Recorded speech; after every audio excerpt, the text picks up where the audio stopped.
j'ai passé 15 ans sans discontinuer au Québec.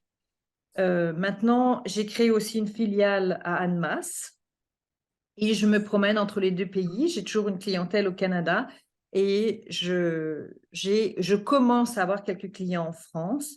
Et donc, on va dire les règles fiscales entre les deux pays, c'est quelque chose avec lequel j'aime beaucoup travailler. Et puis, une de mes passions, c'est d'accompagner les entrepreneurs pour savoir où va leur argent pour passer le cap des 5 ans. C'est quelque chose d'extrêmement important. Alors, parlons revenus des deux côtés de l'Atlantique. Le plan. Donc, nous allons commencer par un bulletin de paye. Après, nous allons parler des revenus en tant que consultant. Et ce sont des honoraires parce qu'il est tout à fait possible au Québec d'avoir un emploi de salarié et à côté d'avoir une autre activité. On va parler du revenu locatif, comment ça se calcule. Je voulais aussi vous dire que vous allez voir pour la partie 2, enfin, pour toutes les 3 parties, il va y avoir des exemples. Donc, parce que je trouvais que c'était la façon la plus facile au niveau des calculs de vous montrer comment ça fonctionne, parce que d'écrire des calculs au niveau du langage, c'est pas très facile pour vous. Le 4, c'est pensez-y, c'est-à-dire ne partez pas sans quelques idées. Et puis, si vous vouliez travailler des deux côtés de l'Atlantique, je vais vous donner quelques pistes. Alors, le bulletin de paye canadien, il est beaucoup plus simple que ce monsieur qui a la tête dans tous les sens. Alors, les mentions obligatoires, évidemment le nom de l'employeur, le nom du salarié, l'identification de l'emploi, la date de paiement ou la période et la période de travail correspondante. Il faut savoir que au Québec, on paye aux 2 semaines. C'est quelque chose d'obligatoire. Vous allez voir, c'est organisé de cette façon. Alors, on va également donner le nombre d'heures payées au taux normal, le nombre d'heures supplémentaires payées ou remplacées par un congé. Ça, c'est des choses qui doivent apparaître sur le bulletin de paye. On va également indiquer la nature des primes, la nature des indemnités, des allocations, des commissions. Alors, le taux de salaire, vous allez me dire, mais qu'est-ce que c'est que ce truc? Alors, le taux de salaire, c'est qu'on prend votre salaire annuel qu'on va diviser par le nombre de périodes de paye. Vous pouvez en avoir 26, vous pouvez en avoir 52, vous pouvez en avoir peut-être une dans l'année. Vous allez me dire, c'est impossible, mais si, il y a des gens qui se payent à la fin de l'année. Ça, c'est dans des cas quand vous êtes actionnaire de votre société. Et donc, on divise par le nombre d'heures que vous travaillez, ce qui fait que vous avez un taux de salaire. C'est à partir de comme ça qu'on calcule les congés ou oui, ou j'allais dire les congés, qu'est-ce qu'il peut y avoir d'autre? C'est surtout les congés. C'est une façon simple de calculer le nombre de jours, le taux pour le nombre de jours en congé. Le montant du salaire brut, la nature et les montants des déductions opérées, vous allez voir, on va passer au travers, ça n'a rien à voir avec le bulletin de paie français, et le montant du salaire net versé aux salariés. Alors, les principes de base, c'est que les périodes de paye sont différentes selon la périodicité du paiement. On peut avoir 24 périodes de paye dans une année ou alors 26. Vous pouvez avoir, votre employeur il n'y a pas d'obligation au niveau de la présentation. Donc, en général, les grandes entreprises externalisent la paye. Et donc, chaque prestataire a peut-être une présentation légèrement différente au niveau des dates. Les calculs sont les mêmes, on est bien d'accord, mais la présentation peut être différente. Donc, les 2 semaines, j'en ai parlé. Le paiement se fait souvent, enfin, en majoritairement maintenant par dépôt direct. Dépôt direct, ça veut dire qu'on va déposer sur votre compte bancaire l'argent que l'on vous doit. C'est comme ça que ça s'appelle. C'est pas... je veux dire, il ne faut pas imaginer, je ne sais pas, qu'on va accéder à votre compte bancaire, faire des choses malhonnêtes.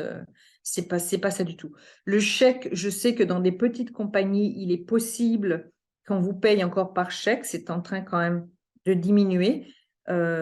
Si jamais ça vous arrivait, si jamais vous étiez payé par chèque, je vous recommanderais d'insister pour dire, voilà, je vous donne un spécimen de chèque. Donc, ça ne s'appelle pas un RIB, ça s'appelle un spécimen de chèque. On va vous en donner un.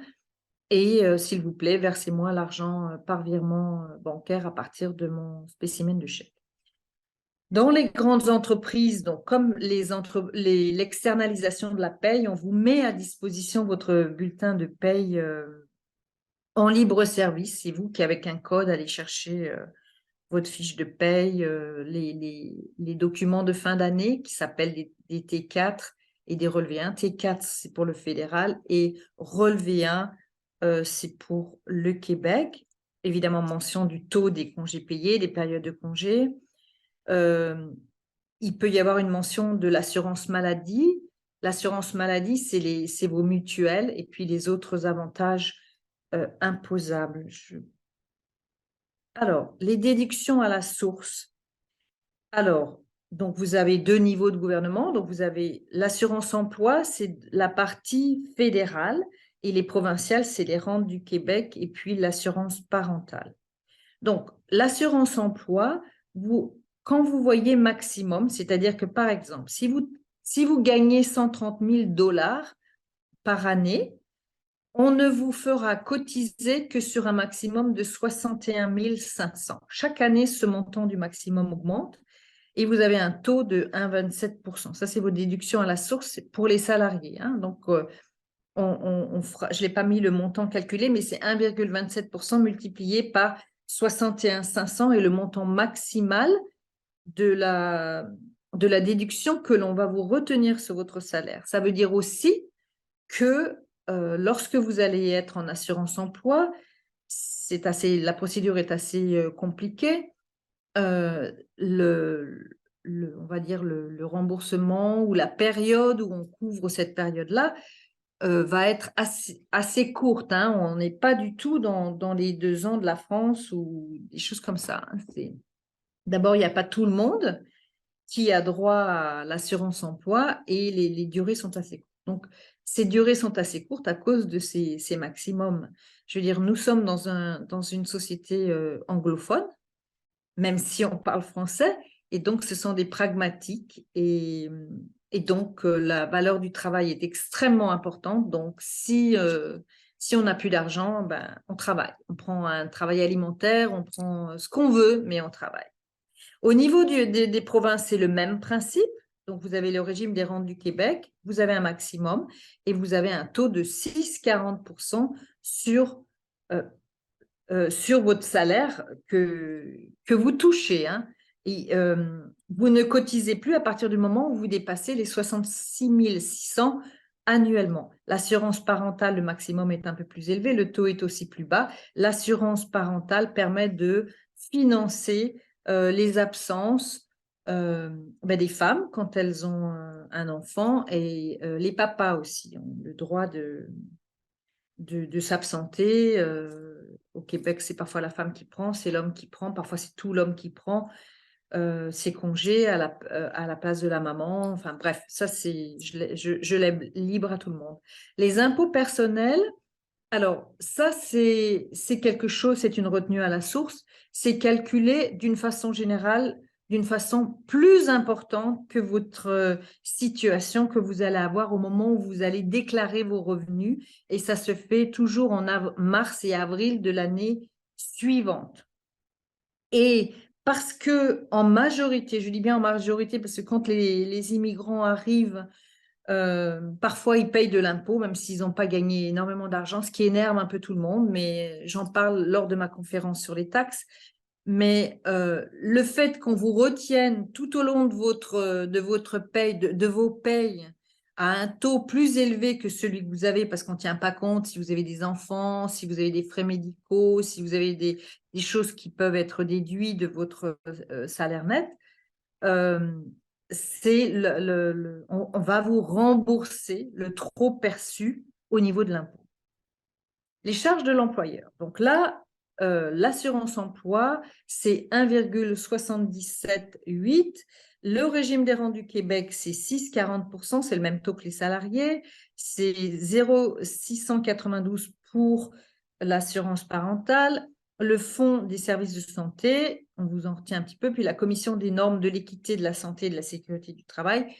Il y a aussi un tout petit taux de rien du tout qu'on paye une fois dans l'année. C'est par contre aussi un endroit où vous pouvez vous renseigner, où vous allez avoir vos informations sur les salaires, vos droits, est-ce que c'est bien calculé, si vous avez un doute ou quelque chose, vous pouvez leur téléphoner pour demander. Alors, l'assurance santé, je fais toujours un petit chapitre sur ça parce que alors, votre employeur peut vous proposer un régime collectif. Ce n'est pas forcément obligatoire, hein. Si l'employeur, alors, il n'est pas obligatoire, mais vous pouvez décider de le prendre parce qu'un régime collectif est peut-être plus avantageux que si vous preniez une assurance personnelle privée. Les PVTistes, ce n'est pas la même chose parce que les PVTistes, ils sont pris en charge par une assurance en France et ils n'accèdent pas à, je veux dire, on ne peut pas déduire l'assurance qu'ils payent en France pour leur assurance santé dans la déclaration de revenus canadienne. Et parfois, comme ils sont couverts, en fait, le régime collectif de l'employeur ne le prenez pas parce que ça va faire double emploi et donc on va vous retenir des cotisations. Parce que le régime collectif, il est collectif, mais on vous en fait payer une partie. Elle peut être plus ou moins grande, mais vous en payez. Donc, ça peut apparaître sur votre bulletin de paye dépendamment de votre choix. Alors, je vous dis, il y a des régimes familiaux. Si vous avez une famille, ça peut être intéressant. Si vous avez votre conjoint ou votre conjointe qui n'ont pas d'assurance santé, vous pourriez la prendre sur la vôtre. Il y a des assurances santé du conjoint ou de la conjointe qui sont plus favorables que la vôtre, donc peut-être aller avec votre conjoint.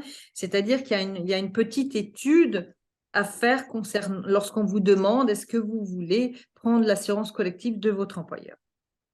Évidemment, ce que vous payez en frais médicaux, enfin en assurance santé, est déductible de vos impôts personnels. Pour votre part uniquement, hein, on ne déduit pas la part de l'employeur. Il est aussi possible, par exemple, c'était mon cas, parce que les CPA, ce n'est pas, on est obligé, ce n'est pas la RAMQ. La RAMQ, c'est le régime d'assurance maladie du Québec qui ne nous couvre pas parce qu'on est des professions réglementées. Donc, nous sommes obligés de prendre une assurance santé personnelle que nous payons personnellement et elle est déductible en totalité des impôts personnels, évidemment, quand je la paye, quand il n'y a rien au niveau de l'employeur, ça n'apparaît pas sur les bulletins. Le régime enregistré d'épargne retraite, je vous en parle aussi tout de suite un tout petit peu parce que quand on commence à être salarié, en général, l'employeur peut vous les proposer et quand on arrive, on ne peut pas prendre ce régime. Je vais vous l'expliquer pourquoi. Donc, alors, le régime enregistré d'épargne retraite, c'est un régime qui permet de cotiser.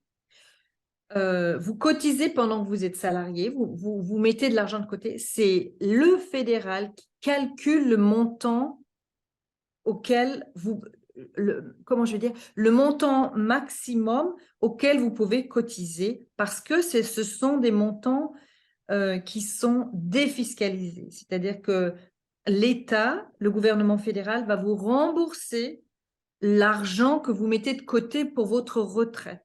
Vous ne payez pas d'impôt sur ces cotisations.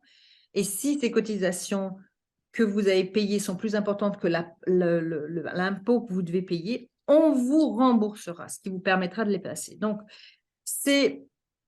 en fait, le REER, c'est un placement. Hein. Vous pouvez aller dans n'importe quelle banque et dire, voilà, je vais ouvrir un REER, ils vont être ravis. Vous allez voir aussi la campagne est extrêmement forte entre janvier et février 2024 ou 2023 quand on est en année 2022. C'est-à-dire qu'en fait, on a l'autorisation de cotiser pour l'année. Donc, si je prends janvier-février 2024, vous avez l'autorisation de cotiser au titre de l'année 2023. Donc, en général, les banquiers sont super débordés pendant ces périodes-là. Donc, vous pouvez vous y prendre avant. Quand l'employeur peut faire un abondement, c'est-à-dire qu'il peut vous verser de l'argent. Si vous versez $100, il va dire, ben moi, si tu verses $100 à ton REER, Ben moi, je te donne aussi 100 dollars. Alors, attention à la première année. Moi, j'ai des personnes qui ont assisté à cette réunion et qui ont découvert qu'en fait, ils s'étaient inscrits, enfin, ils avaient pris le régime enregistré d'épargne retraite de leur employeur et ils n'y ont pas le droit. Il y a de très fortes pénalités si on cotise à un REER alors qu'on n'a pas le droit. Par contre, il y a une tolérance jusqu'à 2000 dollars. Donc, en général, quand on arrive comme c'est un régime collectif, les montants sont peut-être petits au départ, puis peut-être... donc, ça peut marcher, mais j'attire vraiment votre attention sur ça. Vous pouvez cotiser, mais vous cotiserez quand vous arrivez à des montants très, très petits. Et après, une fois que vous avez commencé à avoir un salaire, parce que c'est 19% du revenu gagné, mais il y a tout un calcul, à partir de ce moment-là, c'est écrit sur votre avis de cotisation fédérale. Et donc, chaque année, vous pouvez. Vous pouvez cotiser jusqu'à votre maximum, ou vous pouvez, parce que vous n'avez pas l'argent, parce que vous n'avez pas envie, vous pouvez ne pas cotiser, mais vous avez cette possibilité-là. Donc, les versements personnels, donc ça n'apparaît pas sur votre bulletin de paye, évidemment, puisque c'est vous qui placez votre argent dans c'est ça, dans les différentes banques, mais c'est bien spécifié REER. Si jamais vous aviez besoin de cet argent, vous allez payer de l'impôt sur la partie que vous avez enlevée de votre REER. Parce qu'on peut, si on veut construire une maison, si on veut reprendre des études, il y a quelques conditions très strictes, mais c'est tout à fait possible. Donc, les ressources, si vous voulez en savoir plus sur le salaire, c'est la commission des normes du travail que j'ai mentionné précédemment. Et puis, il y a un petit outil qui est assez pratique et qui calcule votre salaire net, qui est voilà, impôt.net. Le FR, c'est pas .fr, ça veut dire qu'on parle français. Et puis après, vous choisissez services aux entreprises. Et puis DAS, c'est les déductions à la source. Je vous en ai mis, j'ai tiré un petit exemple. Donc, le nombre de périodes de paye, on en a 26. Le montant de base et le montant fédéral, ce sont des montants à partir desquels seulement on paye de l'impôt. Chaque année, ce sont des montants qui augmentent. Donc, ces montants-là servent uniquement à calculer l'impôt. Donc, assujetti à l'assurance emploi, et j'ai choisi un salaire imposable de 50 000. Voilà les montants que vous allez payer, vous, à titre personnel, annuellement. Hein, c'est pas mensuel, hein, vous respirez. Donc, le montant total, en fait, vous avez un taux de 58%. Vous allez me dire, non, mais c'est énorme, c'est comme en France. Oui, oui, je suis d'accord. Mais vous avez l'impôt dedans. Si on enlève les 25 000 dollars d'impôt, hein, 12 000 plus 13 000, hein, je ne fais pas les centimes, 29 000 moins 15 000, on est à 14 000 et du coup, ben, ce n'est pas du tout le... Je prends ma calculette pour vous dire combien ça va faire. 14 000 divisé par 51, on est à un taux de 27% 45, ce qui est quand même plus bas que les taux en France. Les charges de l'employeur, donc là, on a, vous voyez, 5 398 de charges et là, on a 10,56% de charges. Les charges peuvent augmenter pour l'employeur au fur et à mesure que le salaire augmente. Mais enfin, je voulais absolument vous montrer ce calcul pour vous dire à quel point la notion de charge au niveau du Canada n'a rien à voir avec la France. Ça veut dire aussi en contrepartie qu'il n'y a pas de filet social, que comment vous dire, oui, que les couvertures sont très faibles, les conditions sont très restreintes, mais c'est l'Amérique du Nord. Voilà, revenu en tant que consultant.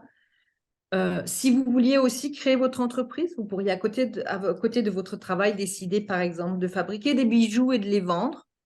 Ce serait une activité de travailleur autonome. Donc le revenu d'entreprise, voilà, c'est un revenu que vous pourriez gagner à côté de votre revenu de salarié. Alors, le revenu de l'entreprise, voilà la définition. Alors, là, je n'explique pas tant que ça, mais je vais prendre un exemple. Donc, Victor Victoria s'est vu proposer un contrat de service de 10 mois, de février 2023 à décembre 2023. Son taux horaire est de 80 $ de l'heure. son horaire hebdomadaire est de 40 heures. Pour remplir son mandat, Victor a dû acheter un ordinateur, il s'est abonné au journal des affaires et a décidé de réseauter chaque mois via la chambre de commerce, Montréal métropolitain. Voilà, il y a des cotisations, des événements. Donc, ma question, enfin, ma demande, c'est calculer le revenu d'entreprise. Donc, en fait, dans le revenu d'entreprise, contrairement à un salarié où tout est déjà calculé pour vous, vous allez calculer vos revenus et vous allez déduire les dépenses parce que vous avez le droit. La déduction des dépenses, vient du fait que toute dépense que vous utilisez que vous engagez pour gagner un revenu est déductible. Donc, admettons, vous devez prendre un taxi pour vous rendre chez votre client, c'est déductible. Vous devez prendre une formation, vous payez une cotisation pour votre ordre professionnel si vous êtes ingénieur, par exemple. Vous allez pouvoir déduire de vos revenus. Hein, ça, c'est le principe. Donc, on calcule d'abord le revenu. Donc, hebdomadaire, c'était 40 heures semaine x 80, donc c'est 3 200 $ par semaine. Le nombre de semaines travaillées, c'était 4 semaines pour 10 mois, c'est 40 semaines. Et puis, le montant total gagné, 3 200 par 40 semaines, ça fait 128 000 $ de revenus. Les dépenses, il a des fournitures de bureau parce que toutes les dépenses qui sont inférieures à 1 000 $, moi, je ne les immobilise pas. Il a eu de la documentation, il a payé une cotisation pour faire du réseautage. Et puis, les frais de dépenses de réseautage, c'était ça. Donc, le total annuel des dépenses est 1 475. Et donc, le résultat annuel à déclarer, ça va être le revenu, 128 000, moins 1 475, ça va être 126 525. Ça, c'est le revenu d'entreprise. On paye aussi des charges sociales sur les revenus que l'on gagne. Ça, en général, le revenu de l'entreprise, il ne se calcule pas en cours d'année, il se calcule à la fin de l'année au moment où on dépose les déclarations de revenus. Donc, on remplit la partie salaire et on remplit la partie entreprise. Par contre, si vous avez de très gros revenus d'entreprise, après, il sera sans doute préférable de s'incorporer pour être salarié de son entreprise. Oui, ça, c'est une des options qui est recommandée en général. Le revenu locatif. Donc, le revenu locatif, là, je ne parle que de la partie quand on a un revenu locatif au Canada. On parlera un petit peu tout à l'heure, j'aborderai un tout petit peu quand vous avez un revenu locatif en France et que vous habitez au Canada. J'en parlerai tout à l'heure dans la partie des deux côtés de l'Atlantique. Donc, le revenu locatif, c'est un revenu tiré d'un bien. Ça peut être donc, c'est une location d'appartement vide ou meublé. Le Airbnb, c'est dedans aussi. Hein. C'est des revenus normalement que l'on déclare. Les coûts sont moins diversifiés que ceux engagés pour gagner un revenu, puisqu'en fait, c'est concentré sur tout ce que vous faites pour louer un appartement.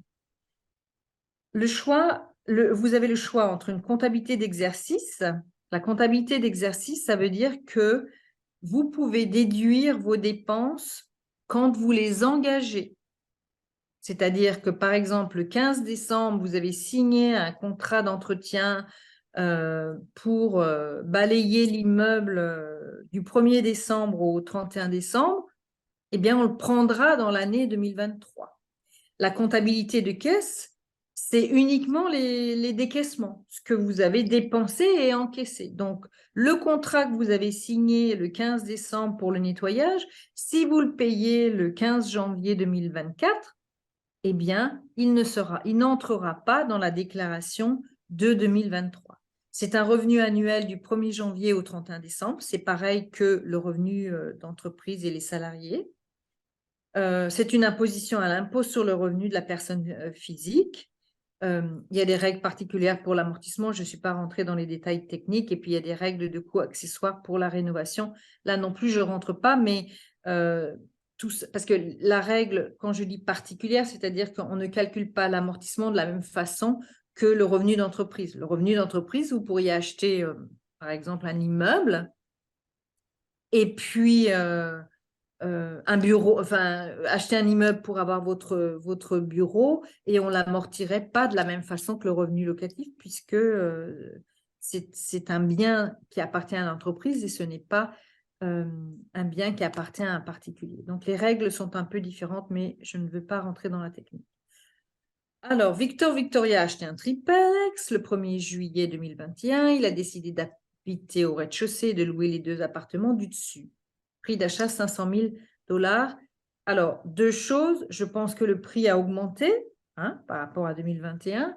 Et la deuxième des choses, l'exemple que je vous prends est un exemple extrêmement fréquent.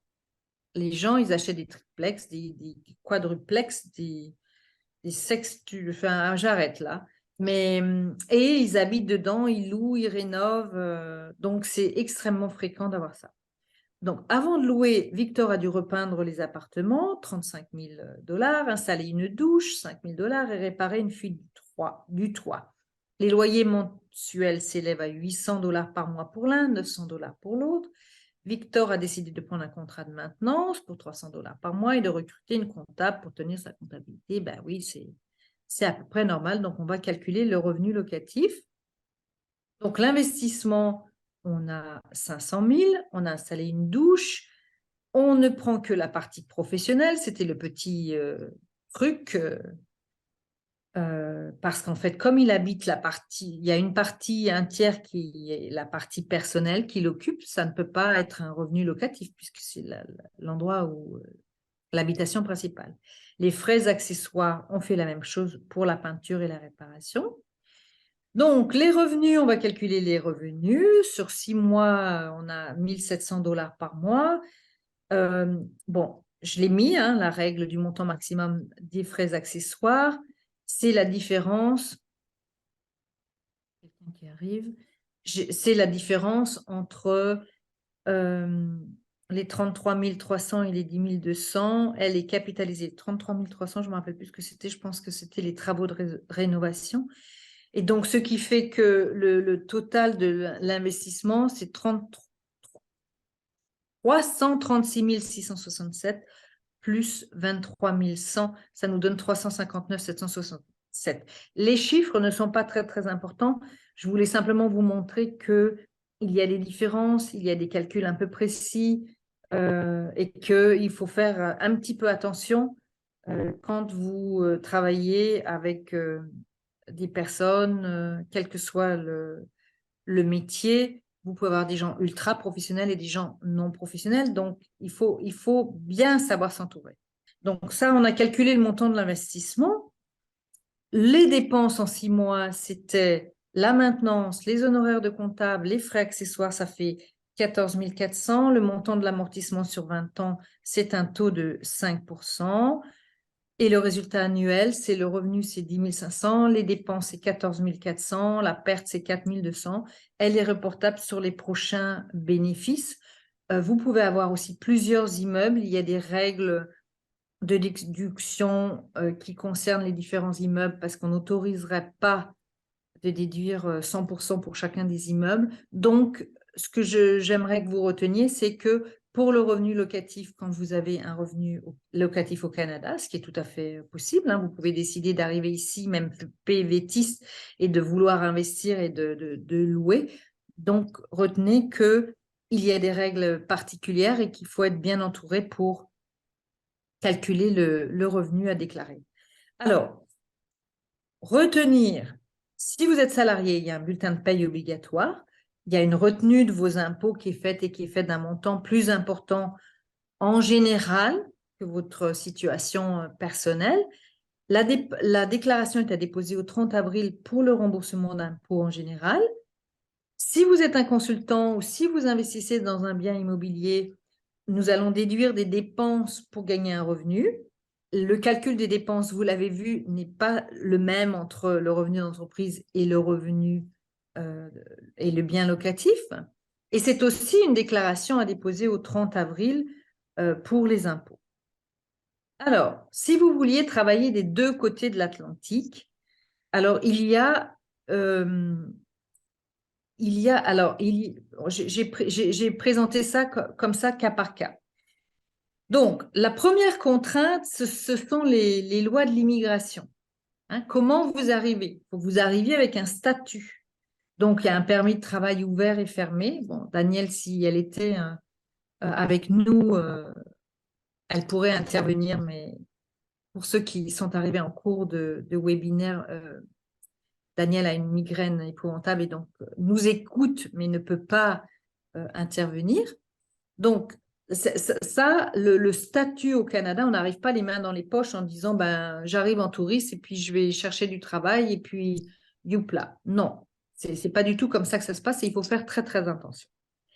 La deuxième contrainte, c'est la résidence fiscale. La résidence fiscale, c'est une règle, ça existe aussi également en France, c'est-à-dire que si vous habitez au Canada plus de 183 jours par année, donc ça veut dire 6 mois, vous allez devoir payer vos impôts au Canada. Donc en général, quand vous arrivez, quand vous immigrez,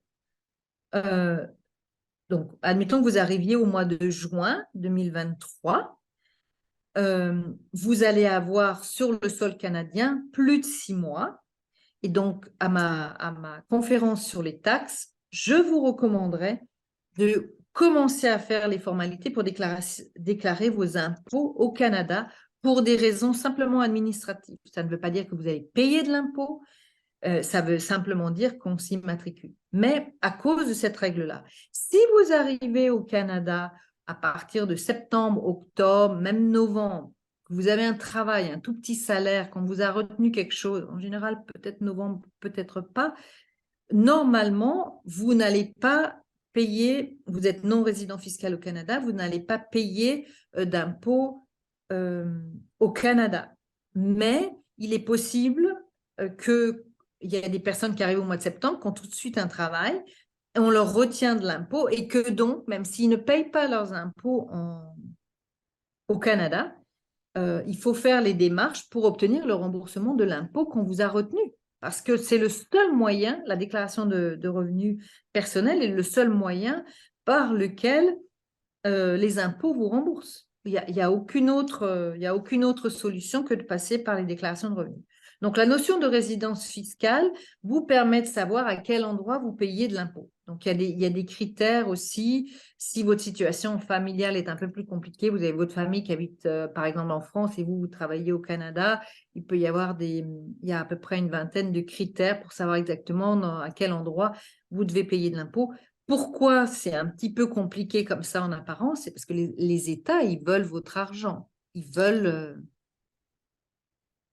que vous payiez de l'impôt. Donc, il y a des règles qui permettent de savoir de quel côté de l'Atlantique on paye de l'impôt. Donc, c'est de l'impôt de la personne physique. Les investisseurs. Alors, la contrainte numéro 1, c'est si vous arrivez, par exemple, avec de l'argent et que vous voulez tout de suite acheter un bien, que vous voulez emprunter, quand on arrive, les banques, elles sont très réticentes à vous prêter de l'argent, même si c'est pour acheter une maison quand on arrive. Pourquoi? Parce que quand nous arrivons, les immigrants, nous n'avons pas de dossier de crédit. Et le dossier de crédit, c'est-à-dire, c'est tout l'historique de votre façon de payer vos fournisseurs, vos téléphones cellulaires, je veux dire, tout est inscrit dans un espèce de grand carnet et ça fait votre dossier de crédit, mais quand on arrive, on n'en a pas, donc les banques sont extrêmement réticentes. Quand vous êtes investisseur, les banques canadiennes, évidemment, je parle bien des banques canadiennes, les banques françaises peuvent être OK pour vous prêter au Canada si vous mettez en garantie des biens en France, c'est tout à fait possible. Mais les banques canadiennes vont être peut-être réticentes à vous prêter parce que elles ont pas, si vous avez des biens en France, elles n'ont pas des moyens de garantie ici. Si vous achetez un bien ici, là, ils peuvent prendre une garantie sur votre bien d'ici. Mais elles sont d'une façon générale un petit peu réticentes à vous prêter.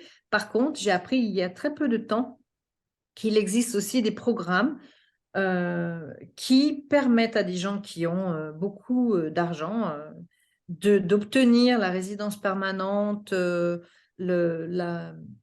ou même la citoyenneté au bout de 5 ans en apportant par exemple un 500 000 $. J'ai peut-être pas le chiffre, hein, j'ai pas vérifié ça, mais j'ai pas vérifié le chiffre. Mais par exemple, si vous apportez 500 000 $ que vous les bloquez pendant 5 ans, là, c'est une façon, ça s'appelle un programme immigration investisseur, c'est une façon d'obtenir votre résidence permanente ou votre citoyenneté, j'ai envie de dire sans délai, parce que vous avez ce statut d'investisseur. Donc, ça peut être intéressant. Il y a des conditions, hein, je ne dis pas que c'est facile, mais je veux dire, avoir la double nationalité. J'ai rencontré il y a quelques jours, lors d'un réseautage, quelqu'un qui avait 3 nationalités.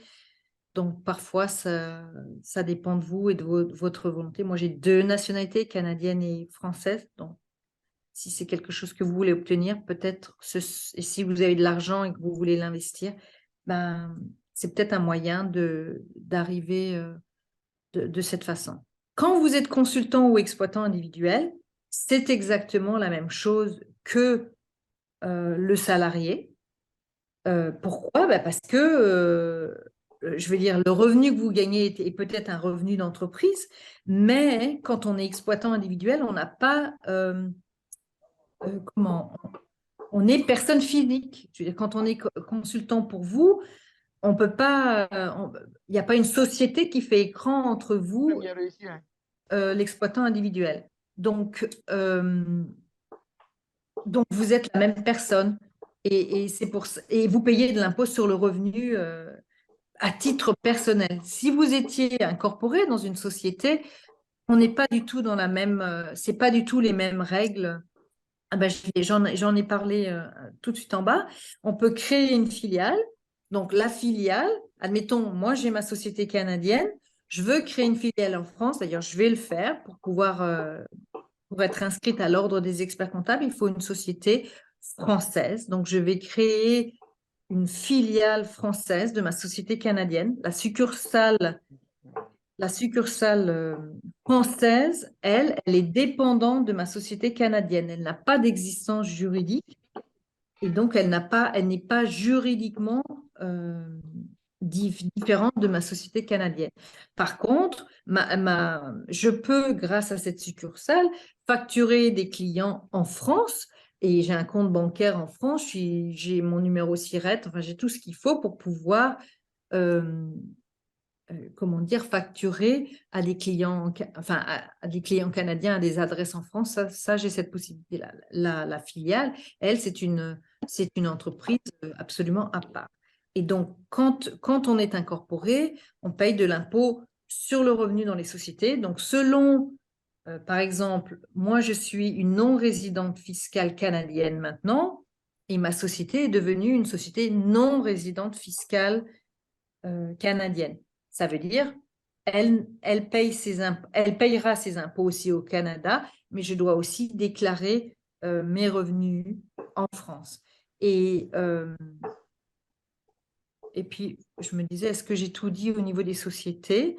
Oui, c'est comme ça. Si j'étais résidente fiscale canadienne, ma société serait une société canadienne. Donc, vous voyez que la notion de résidence fiscale, elle est extrêmement importante. Et la différence pour une société entre une résidente fiscale ou une non-résidente fiscale, c'est que le taux d'imposition, il est bien plus élevé pour une société non résidente fiscale canadienne que pour une société résidente fiscale canadienne. Les taux sont beaucoup plus élevés. Alors, moi, je vous remercie de votre attention. On va ouvrir la période des questions.